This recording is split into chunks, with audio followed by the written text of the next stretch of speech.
안녕하십니까. 오늘은 사도행전 17장 19절에서 25절의 말씀으로 바울이 아덴에서 전도한 두 번째라는 제목으로 하나님의 말씀을 나누고자 합니다.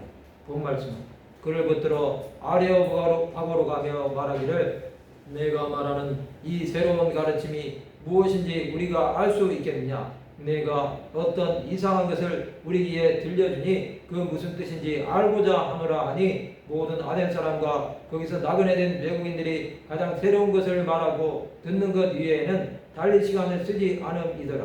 바울이 아레오파고 가운데 서서 말하되 아덴 사람들아 너희를 보니 범사에 종교심이 많도다. 내가 두루다니며 너희가 위하는 것들을 보다가 알지 못하는 신에게라고 새긴단도 보았으니 그런즉 너희가 알지 못하고 위하는 그것을 내가 너희에게 알게 하리라. 우주와 그 가운데 있는 만물을 지신 하나님께서는 천지의 주제시니 손으로 지은 전에 계시지 아니하시고 또 무엇이 부족한 것처럼 사람의 손으로 섬김을 받으시는 것이 아니니 이는 만민에게 생명과 호흡과 만물을 친히 주시는 이심이라. 에피쿠로스와 스토아 철학자들은 바울을 붙듭니다. 그들은 아레오파고로 가며 말합니다. 아레오파고는 아레스의 언덕이란 뜻이니 아덴의 유명한 아크로폴리스 북서쪽에 있는 높이 115m의 석회암 언덕으로 헬라의 개혁자 솔론이 세운 대법원이 있었습니다. 아레오파고 회의는 아덴에서 가장 역사 있고 또 최고 권위를 인정받은 회의로서 초기에는 소송을 다투는 법원 역할을 했었습니다. 그들은 바울에게 내가 말하는 이 새로운 가르침이 무엇인지 우리가 알 수 있겠느냐고 질문합니다. 그들은 바울이 전하는 하나님의 말씀이 이상한 것이라고 생각해서 그 뜻을 알고자 한 것입니다. 이것은 모든 아덴 사람과 거기서 나그네 된 외국인들이 가장 새로운 것을 말하고 듣는 것 외에는 달리 시간을 쓰지 않았기 때문입니다. 철학의 도시인 아덴은 그만큼 모든 만물에 신이 있다는 범신론 사상으로 충만했던 것입니다.